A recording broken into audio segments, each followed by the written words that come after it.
بذكر الإله وتصفو الحياة بنور هدى جمال الوجود بذكر الإله وتصفو الحياة بنور هدى وتطرب نفس له طاعة ويبلغ سعد إلى منتهى فؤاد شغوف إلى ربه إن الحمد لله والصلاة والسلام على رسول الله وعلى آله وأصحابه ومن والاه السلام عليكم ورحمة الله وبركاته সম্মানিত উপস্থিতি, আমরা অত্যন্ত আনন্দিত যে আজকের এই ইসলামিক কনফারেন্সের আয়োজন করতে পেরেছি প্রিয় জাহাঙ্গীরনগর বিশ্ববিদ্যালয় ক্যাম্পাসে।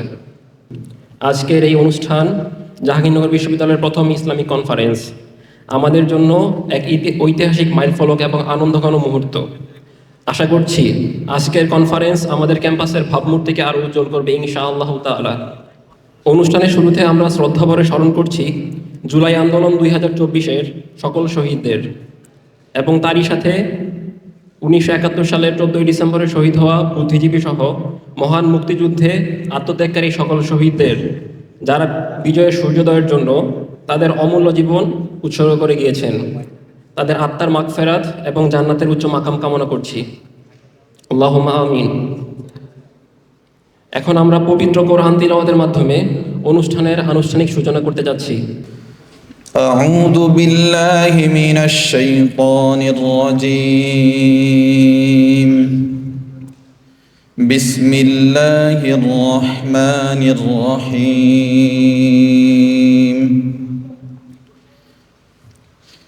إذا السماء انفطرت وإذا الكواكب انتثرت وإذا البحار فجرت وإذا القبور بعثرت علمت نفس ما قدمت وأخرت يا أيها الإنسان ما غرك بربك الكريم الذي خلقك فسواك فعدلك في أي صورة ما شاء ركبك كلا بل تكذبون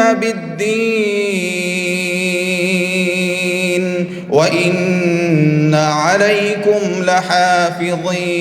لحافظين كراما كاتبين يعلمون ما تفعلون إن الأبرار لفي نعيم وإن الفجار لفي جحيم يصلونها يوم الدين وما هم عنها بغائبين وما أدراك ما يوم الدين ثم ما أدراك ما يوم الدين يوم لا تملك نفس لنفس شيئا والأمر يومئذ لله প্রিয় বান্দা তুমি, প্রিয় হাবিব তুমি, প্রিয় বন্ধু তুমি, প্রিয় বান্দা তুমি, প্রিয় হাবিব তুমি, প্রিয় বন্ধু তুমি। আমি অনেক দূরে থেকে পড়ছি দুরূদ উম্মত ইয়া নবী সালামুন আলাইকুম ইয়া হাবিব সালামুন আলাইকুম ইয়া রাসূল সালামুন আলাইকুম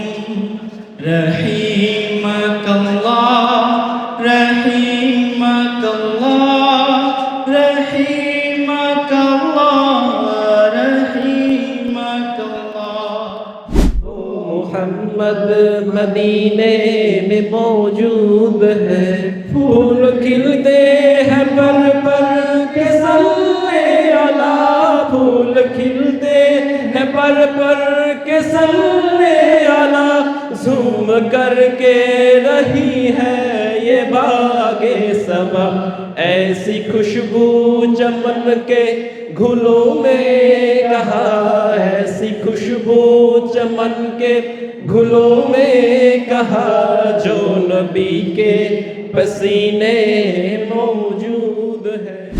সম্মানিত সুধী, ইউটিউব, ফেসবুক আর ইনস্টাগ্রাম খুললে প্রায়ই চোখে পড়ে মানুষটাকে। লালচে সোনালি রঙা দাড়ি, পুরুষালী বাবরি কেশ আর সুপ্রসন্ন হাসি, যার তারুণ্যের সময় কাটে অনলাইন অফলাইনে দিনের দাওয়াহ প্রচারণার কাজে। একজন Islamic motivational speaker, social activist, দিনের একনিষ্ঠ দায়ী ও নিবেদিত প্রাণ, পেশা জীবনে একজন সার্চ ইঞ্জিন অপটিমাইজেশন এক্সপার্ট হিসেবে কাজ করছেন। প্রতিষ্ঠা করেছেন ইউথ ফাউন্ডেশন তালোরা। জি, আমি বলছিলাম আবু মোহাম্মদ রাফিউজ্জামান ভাইয়ের কথা। তারপর দেখেন মিউজিক এবং মিউজিক এবং sound effect, using certain sounds or music to evoke emotions and reinforce messages without the viewer being fully aware. এমন কিছু মিউজিক আমাদের কাছে ডেলিভার করে যেটা ছাড়া কিনা এখন আমরা চলতেই পারি না। আমাদের ভিতরে ডোপামিনগুলোকে এমনভাবে গ্রো করছে, এমনভাবে তারা ডোপামিন সিস্টেমটাকে মানে তৈরি করে নিছে যে মিউজিক ছাড়া এখন চলতেই পারি না আমরা। অমনি ম্যাগাজিন নামের আমেরিকান একটা ম্যাগাজিন আছে, যাদের রিসার্চ অনুযায়ী 80% অফ দ্য ইউজার, তারা মানে একটা রিসার্চ করছে এবং সেই রিসার্চে তরুণ তরুণীদেরকে তারা অংশগ্রহণ করাইছিল এবং এই তরুণ তরুণী অংশগ্রহণে 80% অফ দেম তাদেরকে কোনো মিউজিক ছাড়া, সোশ্যাল মিডিয়া ছাড়া, এই মোবাইল টোবাইল সব কিছু ছাড়া জাস্ট চুপচাপ মানে একটা মানে মেডিটেশন করতে বলছিল, ঠিক আছে? এবং 80%-এর ভিতরে দেখা গেছে এরা মেডিটেশনের সময় অ্যাংজাইটির ভিতরে পড়ে গেছে। কিসের ভিতরে পড়ে গেছে? অ্যাংজাইটির ভিতরে। মিউজিক ছাড়া ভালো লাগতেছে না।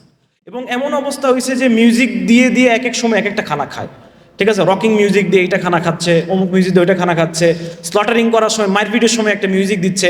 এটা কিন্তু আমরা বিভিন্ন মুভির সময় দেখছি যে এমনিতে না মানে ফাইট হচ্ছে না, হুট করে মিউজিক মারছে, মার শুরু হয়ে গেছে। ফ্রেন্ডের বাচ্চা অস্ট্রেলিয়া থাকে, বাবা ছেলেকে বলছে লিপস্টিক দিয়ে স্কুলে যাওয়ার জন্য। কেন? মেয়েদের অনুকরণ করতে হবে। তার মানে আপনাকে ট্রান্সজেন্ডার বা এলজিবিটিকে সেলিব্রেট করতে হবে। আমার ভাস্তি কানাডায় থাকে, ওদেরকে জোর করে স্কুলে শোনানো হইতো। কেউ যদি গাই করে তাহলে তাকে স্কুল শাসন করে দিবে, কারণ তোমাকে রেসপেক্ট করতে হবে।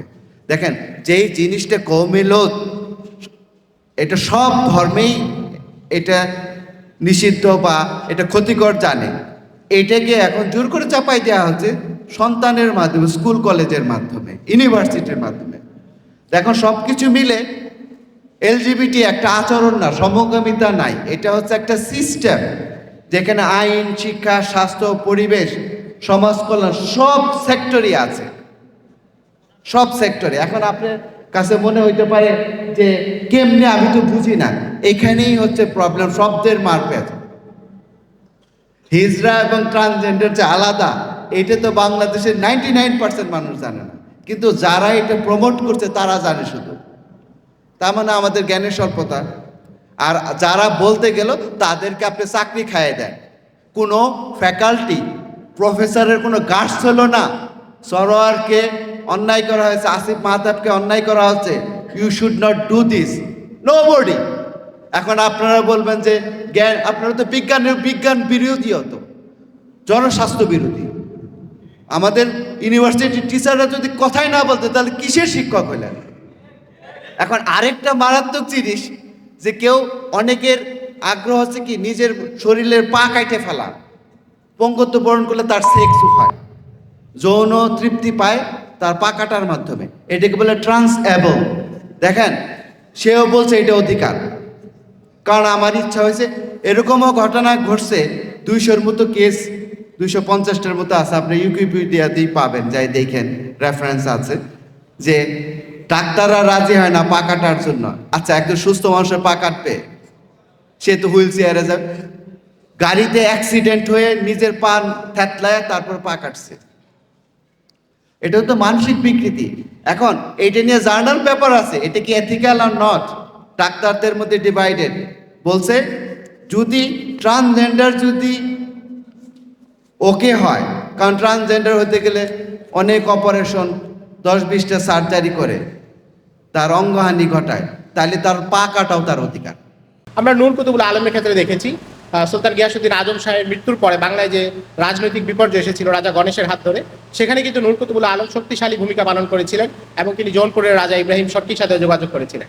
অর্থাৎ বাংলায় যে সুফিরা ছিলেন তারা একটা অভূতপূর্ব সমন্বয় করেছিলেন। তারা শুধু খানকায় থাকা বিচ্ছিন্ন কোনো মানুষ ছিলেন না, তারা এই সমাজের মানুষের সাথে একাত্মতা পোষণ করেছিলেন এবং এই সমাজকে সংশোধনের চিন্তা ভাবনা করেছিলেন, যেটাকে আমরা বলতে পারি ফার্সিতে বরকাফে জামে শরিয়ত বরকাফে সন্দান ইশক।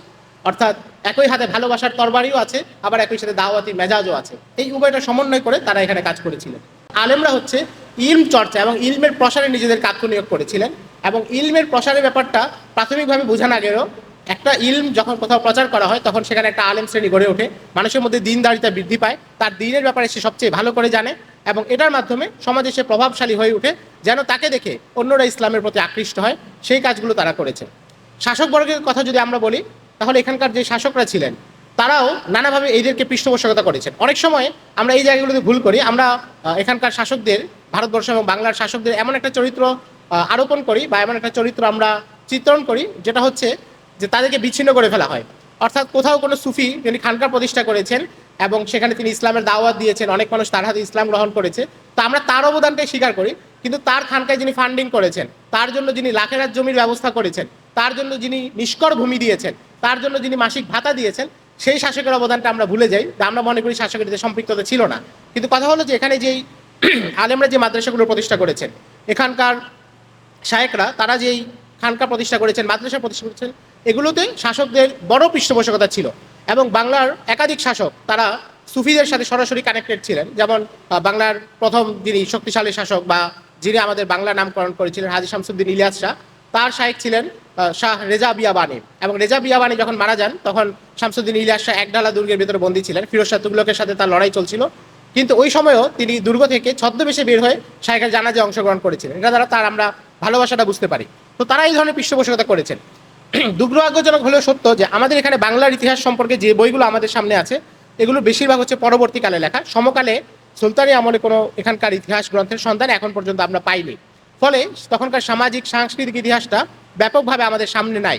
কিন্তু এরপরও বিভিন্ন সূত্র থেকে যে কথাগুলো আমরা জানি, যেমন ধরুন আরব ঐতিহাসিকদের লেখায় যেগুলো এসেছে, আল্লামা সাহাবীর লেখায় যা এসেছে কিংবা ইবনু হাজার আসকালানী রাহিমাহুল্লাহর লেখায় যা এসেছে, তারা দেখিয়েছেন যে বাংলার শাসকদের মধ্যে গিয়াসউদ্দিন আজম শাহ তিনি নানাভাবে আলেমদেরকে, সুফিদেরকে এবং দাওয়াতি কাজে পৃষ্ঠপোষকতা করেছেন। এমনকি শুধু বাংলায় না, বাংলার বাইরেও মক্কায় এবং মদিনায় তারা মাদ্রাসা প্রতিষ্ঠা করেছেন, সেখানে ফান্ডিং করেছেন। এবং জালালউদ্দিন মোহাম্মদ শাহ তিনি এই ধরনের কার্যক্রম করেছেন। অর্থাৎ শাসকদের অনেকের ক্ষেত্রে আমরা এই ধরনের দৃষ্টান্ত দেখি যে তারা ইসলাম প্রচারে এবং দ্বীন প্রচারে সচেষ্ট থেকেছেন এবং এই ধরনের কার্যক্রম পরিচালনা করেছেন। একজন মুমিনের, একজন মুসলিমের মূল কেন্দ্র থাকে আখেরাত। আখেরাতকে কেন্দ্র করে তার সকল কাজ আবর্তিত হতে থাকে। পক্ষান্তরে বস্তুবাদে যদি আমরা আসি, তাহলে বস্তুবাদের যেই রূপ আমরা দেখতে পেলাম, সেখানে দেখেছি যে বস্তুবাদের মূল হচ্ছে বস্তুটা, যেটা আপনি দেখতে পাবেন, যেটা আপনার সামনে বস্তু আকারে হাজির থাকবে। আর দুনিয়ার যে ব্যাপার স্যাপার, দুনিয়ার যে বিষয়গুলো, এগুলো মূলত বস্তু। আমরা যেটা দুনিয়াতে দেখতে পাচ্ছি, ধরতে পারছি, আমাদের সামনে বস্তু আকারে আছে। তো যার ফলে বস্তুবাদের সব কিছু দুনিয়াকে কেন্দ্র করে আবর্তিত হয়। এখানে আখেরাতের কোনো কনসেপ্ট নাই, সব কিছু দুনিয়াকে কেন্দ্র করে আবর্তিত হতে থাকে। গ্রহ নক্ষত্র যেমন সূর্যকে আপনার কেন্দ্র করে আবর্তিত হতে থাকে, বস্তুবাদের ক্ষেত্রে একজন বস্তুবাদী মানুষের সকল কাজকর্ম দুনিয়াকে কেন্দ্র করে ঘুরতে থাকে। সে যেই কাজই করুক না কেন, সেখানে তার মূল লক্ষ্যমাত্রা থাকে দুনিয়াতে আমি এটার জন্য কি বেনিফিট পাবো, এই কাজটা করলে আমার দুনিয়াতে আমি কোন দিক থেকে লাভবান হব, আমার 2 পয়সা বেশি উপার্জন হবে কিনা, আমি একটু বেশি সুখ পাবো কিনা, আমার একটু বেশি বিনোদন হবে কিনা, দুনিয়ার জায়গা থেকে যার যত ধরনের আপনার লাভ হতে পারে, এটাকে কেন্দ্র করেই তার সকল অ্যাক্টিভিটি, সকল কার্যক্রম পরিচালিত হতে থাকে। তো যেহেতু ইসলাম এবং বস্তুবাদ দুইটা সম্পূর্ণ 2 মেরুর 2টা জিনিস, যার ফলে এই দুইটার মধ্যে সংঘর্ষ হবে, এটাই খুব স্বাভাবিক ব্যাপার। তো সংঘর্ষটা কেমন কি সেটা আমরা সামনে আলোচনা করব। এখন দেখেন, আমরা দেখি পবিত্র কোরআনের বর্ণনাতে আমরা পাই যে অতীতের বিভিন্ন কাফের মুশরিক যারা ছিল, তারা নবীদের কাছে নানান ধরনের মুজিজা চাইতো, যে তুমি যে আসলেই নবী, পরকাল যে আসলেই আছে, আমাদেরকে বিভিন্ন মুজিজা দিয়ে দেখাও। তারা যেহেতু বস্তুর উপরে তাদের বিশ্বাস, বস্তু না দেখলে তারা বিশ্বাস করতে রাজি না, যার ফলে তারা সব কিছুকে বস্তু দিয়েই তারা মাপতো। তারা বিভিন্ন সময় রসুলদের কাছে মুজিজা চাইতো, যে আমাদেরকে মুজিজা দেখাও। যেমন কোরআনের সূরা বনী ইসরাঈলের মধ্যে এসেছে, হ্যাঁ, ক্বালু লান নুমিনা লাকা, নবীদেরকে তারা বলতো যে আমরা তোমাদের উপরে কিছুতেই ঈমান আনবো না, হাত্তা তাফজুরু লানা মিনাল আরদি ইয়ামবুআ, যতক্ষণ না তুমি মানে জমিন ফুঁড়ে আমাদের জন্য প্রস্রবণ বের করে আনবে, ঝর্ণা বের করে আনবে। তুমি বলবে এখান থেকে ঝর্ণা বের হয়ে আসবে তোমার কথায়, তখনই আমরা বুঝবো না তোমার মধ্যে আলাদা কোনো শক্তি আছে এবং তুমি আসলে একজন প্রফেট। অথবা আও তাকুনা লাকা জান্নাতুম মিন নাখিলিন ওয়া আইনাব ফাতুফাজ্জিরুল আনহারা খিলালাহা তাফজিরা, অথবা বিভিন্ন বাগ বাগিচার মাঝখান দিয়ে তুমি নদী আবিষ্কার করে ফেলবে, নদী, ওখান থেকে তুমি নদী তৈরি করে ফেলবে, ঠিক আছে। আও তুসকিতাস সামাআ কিসাফান কামা জামতা আলাইনা কিসাফান আও তাতিয়া বিল্লাহি ওয়াল মালাইকাতি কাবিলা, অথবা এই যে আমাদের মাথার উপরে বিশাল বড় আকাশ, তুমি ইশারা করে এই আকাশকে খণ্ড বিখণ্ড করে আমাদের সামনে তুমি নিয়ে আসো। অথবা তুমি যে আল্লাহর কথা বলছো, তুমি যে ফেরেশতাদের উপরে ঈমান আনার কথা বলছো, ওই আল্লাহ এবং ফেরেশতাকে তুমি আমাদের সামনে সরাসরি এনে হাজির করো। এইভাবে মানে আমরা যতক্ষণ না মানে বস্তু কোনো কিছুকে দেখবো, আল্লাহকে তো আমরা দেখতে পাচ্ছি না, তো তুমি আল্লাহকে, ফেরেশতাকে আমাদের সামনে সরাসরি নিয়ে আসো, তাহলে আমরা এটাকে বিশ্বাস করব। এইভাবে তাদের যত রকমের মানে দাবি দেওয়া আছে, সবগুলোর মূল কেন্দ্র দেখবেন আপনার বস্তুর উপরে। সালেহ আলাইহিস সালাতু ওয়াস সালামের কওম থেকে বলেছিল যে তুমি একটা পাথর থেকে আমাদের জন্য একটা উট বের করে দেখা, যদি তুমি পারো তোমার উপর আমরা ঈমান আনবো। তো এইভাবে প্রত্যেক মুশরিকি যারা নবীদের কাছে বিভিন্ন মুজিজা তলব করেছিল, সেটাও মূলত ওই বস্তুবাদী যেই প্রবণতা, সেই বস্তুবাদী প্রবণতা থেকে, যে বস্তুর কোন একটা কিছু তুমি আমাদেরকে দেখাও, ওই বস্তু না দেখলে আমরা তোমার উপর ঈমান আনবো না। ঢাকা শহরে প্রতি ঘন্টায় একটা ডিভোর্স হচ্ছে। এটা দ্বারা আমরা এটাও বুঝতে পারতেছি যে আসলে আমাদের দাদি নানিরা 50 বছর, 60 বছর, 70 বছর সংসার করতেছে, অথচ আজকে 8 বছর প্রেম করার পর 6 মাসও টিকতেছে না সংসার। 8 বছর প্রেম করে বিয়ে করছে, এর বিয়ের পরে 6 মাসও টেকে নেই। তার মানে সামথিং ইজ ভেরি রং, ঠিক কিনা? আমাদের পরিবার ব্যবস্থাপনা ভুলভাবে চলতেছে। আজকে সমাজ বলে কিছু নাই। আজকে একজন বিদেশে আপনি দেখেন, ওয়েস্টার্ন কান্ট্রিগুলোতে দেখেন, সেখানে দেখবেন যে আপনি পাশের ফ্ল্যাটে মরে পড়ে আছে, কিন্তু খবর নাই 2 মাস। যখন পচে গন্ধ বেরোয়েছে তখন খবর হচ্ছে যে পাশের ফ্ল্যাটে একজন মারা গেছে। হ্যাঁ, ওই অবস্থা আজকে আমাদের বাংলাদেশেও।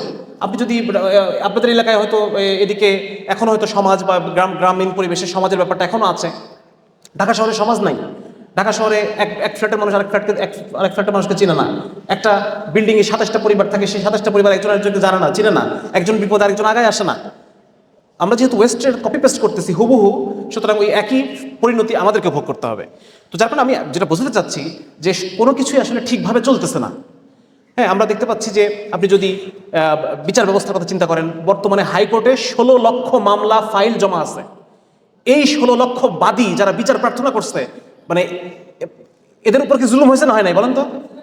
তার মানে এই বিচার ব্যবস্থাটা ঠিক নাই আসলে। এটা ঠিক কেন ঠিক নাই আমি এটা বিস্তারিত আলোচনা আসতেছি। আমাদেরকে প্রথমে অ্যাকনলেজ করতে হবে যে এই পৃথিবীর মানে নাথিং ইজ গোয়িং রাইট, কোনো কিছু ঠিক নাই। এখন আমরা চিন্তা করি, এখন আমাদের পরবর্তী চিন্তা হচ্ছে অতএব তাহলে আমাদের আদর্শ সমাজ তৈরি করতে হইলে, একটা সুন্দর সমাজ তৈরি করতে হলে আমাদের কি করতে হবে। আমি এখন সে বিষয়ে আস্তে আস্তে ঢুকতেছি।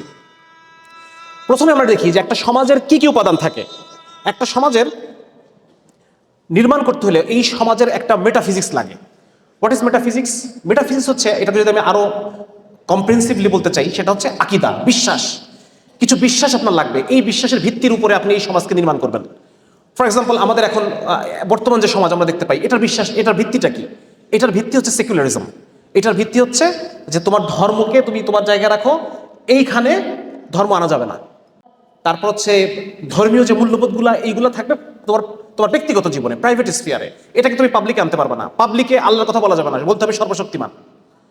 আল্লাহর নাম উচ্চারণ করতে পারবে না, তোমাকে বলতে হবে সৃষ্টিকর্তা, পরম করুণাময় সৃষ্টিকর্তার নামে তোমাকে এই কথাটা বলতে হবে। তুমি বিসমিল্লাহির রহমানির রহিম এখানে আনলে পরে তুমি খ্যাত হয়ে গেলা, তুমি আর তোমার কি বলা যায় এটাকে, প্রগতিশীল থাকলা না তুমি। আচ্ছা না, এটা আমাদের এরকম আছে কিনা কনসেপ্টটা? সো বোঝা যাচ্ছে যে এই জায়গায় আমাদের এখন বর্তমান সমাজ ব্যবস্থা, বর্তমান রাষ্ট্র কাঠামো, বর্তমান সমস্ত কিছু, এটার মূল মানে যে মেটাফিজিক্স বা যেটা বিশ্বাস, সেটা হচ্ছে যে দুনিয়ার এই দুনিয়ার জীবনের পরে কি হলো না হলো, এটা আমাদের আসলে এত কিছু চিন্তা করার দরকার নাই। হ্যাঁ, অতএব এই দুনিয়ায় আমাকে গাড়ি বাড়ি করতে হবে, লেখাপড়া করতে হবে, গাড়ি ঘোড়া চড়তে হবে, আমাকে এই দুনিয়াতে সুখ ভোগ করতে হবে, এটাই আমার মেটাফিজিক্স, এটা আমার বিশ্বাস। সো এটাকে কেন্দ্র করে বর্তমান সমাজটা নির্মিত। তো একটা সমাজের কি লাগে দেখেন, আমি আবার একটু দেখাচ্ছি। এক নম্বর হচ্ছে একটা সমাজের নির্মাণ করতে হলে এটার ভিত্তিতে, বেসমেন্টে একটা মেটাফিজিক্স লাগে, কিছু বিশ্বাস লাগে, আকীদা লাগে। ধর্মভিত্তিক ও মানে যখন দলাদলির কথা আসে, সেকুলারদের মুখে আপনার একটা জিনিস সবসময় শুনবেন, এই ধর্ম পৃথিবীতে কি করে দিল, শেষ করে ধর্ম হল আফিমের মতন। শুনেন না এই কথা? ধর্ম কিসের মতন? আফিমের মতন। এটার থেকে দূরে থাকতে হবে। কারণ কি, এই ধর্ম মানুষকে আপনার উগ্র করে দেয়, ধর্ম মানুষকে দলে দলে মানে বিভিন্ন শ্রেণীতে ভাগ করে, একদল আরেক দলের সাথে যুদ্ধ করে, এরকম কথাবার্তা এস্টাবলিশ করা হয়। সো আমরা যদি দেখি যে এই সেকুলার রাষ্ট্র ব্যবস্থা ভিত্তিক যে বয়ান, তাদের ভিতরে আসলে এই ভিন্নতা এবং দলাদলি এগুলো আছে কিনা, আর ধর্মের নামে জিনিসটা কেমন আছে, দুইটার পার্থক্য কি এবং পরিমাণ কি, আমরা একটু দেখি। দেখেন, পৃথিবীতে মেজর রিলিজিয়ন, যেটা আব্রাহামিক রিলিজিয়ন যেগুলোকে বলা হয়, এগুলোই মূলত মেজর রিলিজিয়ন। এই মেজর রিলিজিয়নের ভিতরে মূলত ইসলাম, ক্রিশ্চিয়ানিটি, আপনার ইসলাম এবং খ্রিস্ট ধর্ম এবং ইহুদি ধর্মে, এই তিনটা ধর্মই কিন্তু আপনার মেইন পৃথিবীতে। এছাড়া আপনার নন আব্রাহামিক যে রিলিজিয়ন, এগুলোর ভিতর ইন্ডিয়ান কিছু ধর্ম এখানে আসছে। আপনার যেমন ধরেন কি আছে, হিন্দু ধর্ম, তার শিখ ধর্ম, জৈন ধর্ম, এরকম কিছু ধর্ম আছে আলাদা, যেগুলো মাইনর, অত মেজর না। হিন্দুদের ভিতরে আপনার অনেক ভিন্ন ভিন্ন আছে, বৈষ্ণববাদ। অনেকে মনে করে যে ইসলামের ভিতরে খালি দলাদলি, কিন্তু আসলে ব্যাপারটা তা না। আপনি দেখেন, হিন্দুদের ভিতরে বৈষ্ণববাদ, শৈববাদ, শাক্তবাদ, স্বার্থবাদ, তারপরে শ্রুতিবাদ, তারপরে অনেক রকম আছে।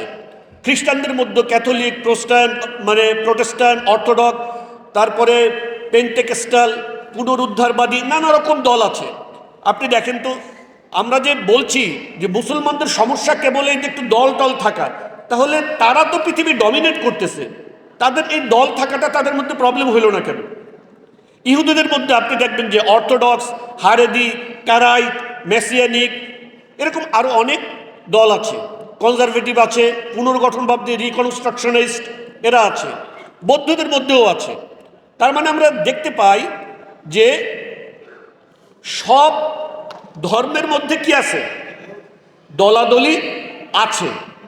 এই যে দলাদলি বলতে ভিন্ন ভিন্ন সেক্ট, নানা রকম, এই বিষয়টাকে খুব অস্বাভাবিকভাবে দেখা এবং এইটাকে আপনার মূল সমস্যা হিসাবে সাব্যস্ত করা, এটা আসলে রাইট না। রাসূলুল্লাহ সাল্লাল্লাহু আলাইহি ওয়াসাল্লাম বলেছেন, 4টা গুণ যদি কারো মধ্যে থাকে, আর এক হাদিসে বলেছেন 3টে গুণ যদি কারো মধ্যে থাকে, তাহলে সে মুনাফিকান খালিসা, খাঁটি, নিষ্কলুষ, নির্ভেজাল মুনাফিক। ইদা হাদ্দাসা কাযাবা, যখন কথা বলে মিথ্যা বলে, ওয়াইদা ওয়াদা আখলাফা, যখন ওয়াদা করে ভঙ্গ করে, ওয়াইদা তুমিনা খানা, যখন আমানত রাখা হয় তখন আমানতের খেয়ানত করে।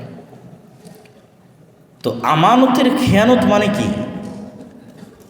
আপনি বিশ্ববিদ্যালয়ের টিচার, সেটাও আমানত, বিশ্ববিদ্যালয়ের ছাত্র, সেটাও আমানত, প্রিন্সিপাল, ভিসি, সেটাও আমানত, প্রধানমন্ত্রী, প্রধান উপদেষ্টা, সেটাও আমানত, ওসি, ডিসি, এসপি, মন্ত্রী, সচিব, সেটাও আমানত, বাড়ির কর্তা, দায়িত্বশীল, সেটাও আমানত।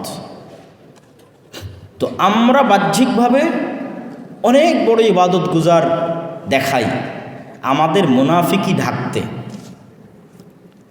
আমাদের মধ্যে যে মুনাফিকিটা আছে, তথা অন্তরটা মুহাম্মদ সাল্লাল্লাহু আলাইহি ওয়াসাল্লামের মতো, তার সাহাবীদের মতো পরিষ্কার, উদার, নিষ্কলুষ, সত্যবাদী, ন্যায়পরায়ণ নয়। অন্তরটা কলুষিত, মুনাফিক অন্তর। কিন্তু এই মুনাফিক অন্তরের মুনাফিকি ঢাকার জন্য আমরা বাহ্যিকভাবে আমাদের ইবাদতটা দেখাই। আপনি যদি প্র্যাকটিক্যাল উদাহরণ নেন, তাহলে যে মানুষটা বলছে যে আমি প্রশ্ন ফাঁসের টাকা আল্লাহর রাস্তায় দান করি, তাহলে তার অন্তরটা মুনাফিক। কেননা সে যে দায়িত্বে আছে, সেই দায়িত্বের আমানতের সাথে সে কী করেছে? খেয়ানত করেছে। আর আল্লাহর নবী বলছে যে আমানতের খেয়ানত করে সে কি? মুনাফিক। তাহলে তার অন্তর মুনাফিক। কিন্তু অন্তরের এই মুনাফিকি ঢাকার জন্য সে বাহ্যিকভাবে দান করে, সালাত আদায় করে, হজ করে, উমরা করে, লম্বা দাড়ি রাখে, মাথায় টুপি রাখে। এরকম কত সিডিসি, এসপি, মন্ত্রী, মিনিস্টার, সচিব নেবেন, যারা নিজ নিজ দায়িত্বের সাথে শতভাগ আমানতের খেয়ানতকারী, কিন্তু তারা নাকি আবার তাহাজ্জুদের সালাত আদায় করে। তার মানে তার অন্তরটা কি? মুনাফিক। এই পরিমাণ এই ধরনের মুসলমানের সংখ্যা সবচেয়ে বেশি এখন। তো আমাদের দরকার নেতা মুসলিম। তো নেতা মুসলিম, মুসলিম নেতা যদি আমরা পেতে চাই, তাহলে তার অন্তর মুনাফিকি থেকে মুক্ত হতে হবে। সে যখন সালাত আদায় করবে, সিয়াম পালন করবে, হজ করবে, জাকাত দিবে, দান করবে, তখন তার ভেতরটা সত্যবাদী, আমানতদার, ন্যায়পরায়ণতার মতো, পরোপকারীর মতো গুণে গুণান্বিত হতে হবে। একবার হয় কি, বনু মুস্তালিক এর অভিযানের শেষে নবী সাল্লাল্লাহু আলাইহি ওয়াসাল্লাম আয়েশা আসার সময় একটা ঘটনা ঘটে যে হযরত আয়েশা রাদিয়াল্লাহু আনহা পিছিয়ে পড়ে যান, এবং এই ঘটনা নিয়ে একটা স্ক্যান্ডাল মুনাফিকরা তৈরি করে, বানায় আর কি। এবং এর মূলে ছিল আব্দুল্লাহ ইবনে উবাই, এবং স্ক্যান্ডালটা ছড়ানোর মধ্যে অনেকে ফিতনাগ্রস্ত হয়ে পড়ে, কয়েকজন মুসলিমের এর মধ্যে পড়ে যায়। যখন সূরা আন-নূর এর আয়াতের মাধ্যমে আয়েশা রাদিয়াল্লাহু আনহার নিষ্পাপ হবার ব্যাপারে নিশ্চিত করা হয়, তখন তো ধরা পড়ে যায় আব্দুল্লাহ ইবনে উবাই এর মূলে ছিল। তখন তার ছেলে আব্দুল্লাহ ইবনে উবাই ইবনে সালুল ছেলে মনে করেছিলেন তার বাবাকে মৃত্যুদণ্ড দেওয়া হবে, কারণ এটা সিরিয়াস অফেন্স, রাষ্ট্রদ্রোহিতার মতো, ট্রিজন, মানে হায়েস্ট লেভেল অফ অফেন্স। তখন রাসূলুল্লাহ সাল্লাল্লাহু আলাইহি ওয়াসাল্লামকে আব্দুল্লাহ, মুনাফিক সর্দারের ছেলে আব্দুল্লাহ সাহাবী, তিনি বললেন, শুনেছি আব্দুল্লাহ ইবনে উবাইকে, বলে নাই আমার বাবাকে, শুনেছি আব্দুল্লাহ ইবনে উবাইকে মৃত্যুদণ্ড দেওয়া হবে। যদি তাই হয় তাহলে আমাকে অনুমতি দেন যাতে আমি তার মৃত্যুদণ্ড কার্যকর করতে পারি। সুবহানাল্লাহ, নিজের বাবার মৃত্যুদণ্ড কার্যকর করতে যাচ্ছে, এমন না যে খুব রাগের মাথায়, কারণ এটার আবার এক্সপ্লেনেশন নিজেই দিচ্ছেন যে ওনারা ছিলেন খাজরাজ গোত্রে, মদিনায় দুইটা গোত্র ছিল, আউস খাজরাজ। সো খাজরাজ গোত্রে এমন কেউ নাই যে জানে না আমি আমার বাবাকে কতটা পছন্দ করি। সো বাবার প্রতি খুব অনুগত ছিলেন ছেলে। স্টিল এই যে মৃত্যুদণ্ড কার্যকর করতে চাইছিলেন, কারণ অন্য কেউ যদি মৃত্যুদণ্ড কার্যকর করে কোনো মুসলিম, তাহলে তার প্রতি একটা বৈরিতা প্রকাশ পাবে, উনি তাকে সহ্য করতে পারবেন না। এই কারণেই নিজেই করতে চাইছিলেন। সো দেখেন, মুনাফিকদের সর্দার মানে মক্কার তো ছিল আবু জাহেল, মদিনার আবু জাহেল ছিল আব্দুল্লাহ ইবনে উবাই। তার তো কুকর্মের কথাবার্তা আপনারা সবাই জানেন। উহুদের যুদ্ধে 700 বাহিনী নিয়ে পিছু টান নেয়, আর অনেক, প্রত্যেকটা জায়গায় যেখানে যেখানে ঝামেলা আব্দুল্লাহ ইবনে উবাই ছিল। তার ছেলে এরকম সাহাবী এবং তার নিজের বাবার মৃত্যুদণ্ড কার্যকর করতে চায়। দিস ইজ আলওয়ালা ওয়াল বারা। আত্মীয়তার সম্পর্কের উপর, রক্তের সম্পর্কের উপরে বিশ্বাসের সম্পর্কের স্থান দিতে হবে। আমরা বলতে পারি যে তোমরা একটা সময় যে বুক ফুলিয়ে কথা বলতে, এটা তোমাদের বুকের জোরে না, তোমরা কথা বলতে ফ্যাসিবাদের উপর ভর করে। আমরা যে কথা বলি, আমরা বুকের রক্ত ঢেলে দিয়ে এখানে কথা বলতে আসছি। আমরা এই ভূখণ্ডের স্টেক হোল্ডার, শেয়ার হোল্ডার। আমরা কোনো ক্ষমতাসীনদের চেয়ারের গতিতে ভর করে কথা বলি না, আমরা কথা বলি এক আল্লাহর উপর ভরসা করে, এক জমিনের উপরে দাঁড়িয়ে, যে জমিন শাহজালাল আবাদ করে গেছেন। তোমরা খোঁজো, তোমরা এমন কোন পূর্বপুরুষ পাবা না যারা আধিপত্যবাদ বিরোধী লড়াইয়ের মধ্যে নিজেরা পরিকল্পনা করেছেন, মানুষদেরকে একত্র করেছেন, ইংরেজদের দেওয়া পদ পদবীকে ছুড়ে ফেলে কৃষককে নিয়ে, চাষাকে নিয়ে, তার নাতিদেরকে নিয়ে, গ্রামের সাধারণ মানুষদেরকে নিয়ে, লাঠি নিয়ে জমিদারের বিরুদ্ধে দাঁড়ায় বলছেন, লাঙ্গল যার, জমি তার। ইংরেজরা এই দেশের ভূখণ্ডের অধিকারী না, ইংরেজরা আসছে বাইরে থেকে, তারা উপনিবেশবাদী, তারা এই জমির অধিকারী না, জমিকে দখল করছে। আর ইংরেজের চেলা চামুন্ডা হচ্ছে জমিদার, যারা চিরস্থায়ী বন্দোবস্তের মাধ্যমে মুসলিম ভূখণ্ডের মুসলিম অমুসলিম নির্বিশেষে সমস্ত কৃষকের রায়তের সম্পত্তিকে দখল করছে। শরীয়তুল্লাহ রহমাতুল্লাহ আলাইহি দাঁড়িয়ে গেছেন, কৃষক, রায়ত, হিন্দু মুসলিম নির্বিশেষে সবাই তার পিছনে দাঁড়াইছে, লাঙ্গল নিয়ে কোদাল নিয়ে, বাঁশ নিয়ে ইংরেজদের মোকাবেলা করছে। The ideology of Faraji movement একটা বই আছে, আপনারা পড়ে দেখবেন। সেখানে বলছে যে ইংরেজরা এত বেশি ভীত হয়েছে, তাকে নিয়ে ব্রিটেন রানীর কাছে রিপোর্ট করতে বাধ্য হয়েছে যে এমন একদল মানুষ দাঁড়ায় গেছে যা না ইংরেজদের কোর্টে না তারা বিচার চাইতে আসে, না ইংরেজদের কাছে তারা নিরাপত্তা প্রার্থনা করতে আসে, ইংরেজদেরকে তারা ডাকাত মনে করে। তাদের আলাদা কোর্ট আছে, আলাদা শরীয়ত আছে, আলাদা সিস্টেম আছে, আলাদা বাহিনী আছে। আর এরা একটাই কথা বলে, ইংরেজরা এই ভূখণ্ডে উপনিবেশবাদী হিসেবে আসছে, জমিন আমাদের, জমিন আমরা আবাদ করব, ফসল আমরা ঘরে উঠাবো। ওকে যে আমার দিকে চোখ রাঙিয়ে আমাকে বলবে তুমি আমাকে ট্যাক্স দিয়ে দাও, আমরা বলতে পারি আমাদের জোর এত দূর পর্যন্ত। আর তোমরা যারা হুতুম পেঁচা বানিয়ে আমাদেরকে ভয় দেখাইতা, তোমাদের জোর হুতুম পেঁচার পর্যন্ত। যাও তুমি হুতুম পেঁচার কাছে গিয়ে প্রার্থনা করো, আমি আমার মাওলার কাছে প্রার্থনা করি। আমরা দেখতে চাই হুতুম পেঁচা শক্তিশালী না, আর আরশ জমিনের মালিক রব আমাদের শক্তিশালী। আমরা ফ্যাসিবাদের ঘাড়ে ভর করে এই কথাগুলো বলতেছি না, আমরা সেই মাবুদের উপর ভর করে বলতেছি যে মাবুদ আমাদেরকে শিখাইছেন যে তোমার কাছে যদি অমুসলিমকে জিম্মি রাখা হয়, তোমার দেশ যদি মুসলমান দেশ হয়, অমুসলিমদের জিম্মি হিসেবে নিরাপত্তা কর দিয়ে তোমার রাষ্ট্রে বসবাস করে, খবরদার তার দিকে যদি চোখ তুলে তাকাও, তাকে যদি নির্বিচারে তুমি কখনো হাত দাও, তাকে যদি মারতে যাও, মনে রেখো তোমাদের নবীজি বলে গেছেন তুমি জান্নাত তো দূরের কথা, জান্নাতের ঘ্রাণও পাবা না। এরকম একটা সমাজের কথা আমাদের পূর্বপুরুষরা তখন বলতেন যখন তোমাদের পূর্বপুরুষরা ওই ইংরেজের গোলামি করে বড় বড় পদ, ম্যাজিস্ট্রেট হওয়ার পদ, উকিল হওয়ার পদ, ব্যারিস্টারির পদ, বিলেতে পড়ার পদ, ডাক্তারি পদগুলো পাওয়ার জন্য তাদের পদলেহন করতেছিল। যে কালচার তোমরা প্রচার করো, সেই কালচারের গুরুদের কথা আমি বলতেছি, আমার কথা মানার দরকার নাই। আপনারা অমুসলিমদের লেখা বই পড়েন, 3টা বইয়ের নাম আমি বলি, লেখকের নাম বলি। পার্থ চট্টোপাধ্যায়ের বই আপনারা পড়বেন, হ্যাঁ, অরবিন্দ পোদ্দারের বই আপনারা পড়বেন, বিনয় ঘোষের বই আপনারা পড়বেন। 3 জনই অমুসলিম, 3 জনই ইতিহাসের ভালো পণ্ডিত। তারা বলছে যে কালচার তোমরা প্রচার করার জন্য পেঁচার মূর্তি বানায় প্রচার করো। 3 জন লেখক বলছেন এই কালচার হচ্ছে স্পেশালি ওই সমস্ত কলোনাইজড যে পিপুল ছিল, যা না তারা হিন্দুস্তানের স্বাধীনতায় বিশ্বাসী ছিল, না তারা হিন্দুস্তানের যে কালচার, যে নর্মস, যে ইথিক্স, এটাতে বিশ্বাসী ছিল। তারা সবাই ছিল ইংরেজদের গোলাম। আর এই গোলামির কালচার দিয়ে তারা এই বাংলার উপর চাপিয়ে আধিপত্যবাদকে তারা লং টার্ম সময় ধরে প্রচার করার জন্য যে একটা নীল নকশা ইংরেজ রাখছিল, এটা সবাই ছিল সেই নীল নকশার প্রত্যেকটাই তাবেদার। তোমরা ওই তাবেদারি করে সারা জীবন নিজেদের বুক ফুলিয়ে কৃষক রায়তদেরকে অত্যাচার করেছো। আর তোমরা সেই তাবেদারি করে এখন তোমরা এই সাধারণ ছাত্রদের দিকে চোখ তুলে তাকাও, সাধারণ ছাত্রদেরকে সিটের ভয় দেখাও। একজন মফস্বল থেকে আসা মেয়ে, তাকে নিয়ে তোমরা উলঙ্গ করে তার বিরুদ্ধে কথা বলে তাকে অপবাদ দিয়ে হল ছাড়া করার পরিকল্পনা করো। আমরা বুঝতে পারি না তোমরা কাপুরুষ কতখানি।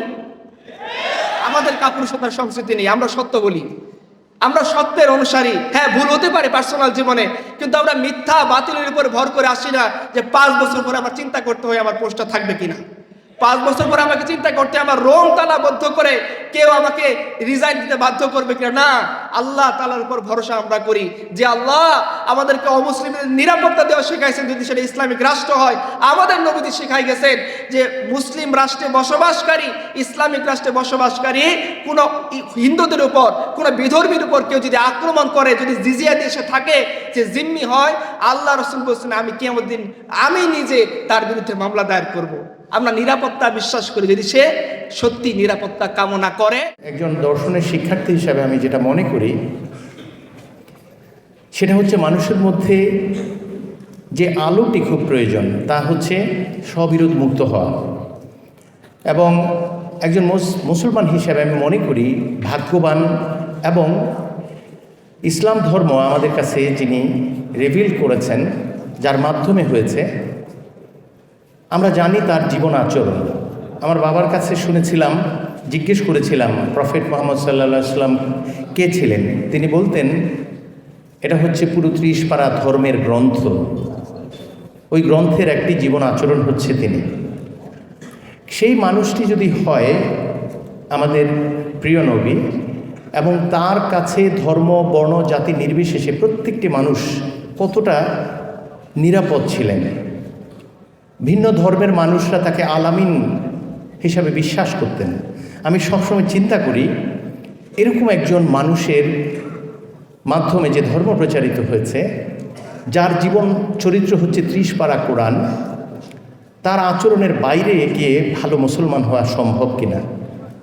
আমার ব্যক্তিগত জীবনে আমার এই সামান্য দর্শন চর্চায় মনে হয়েছে তা সম্ভব নয়।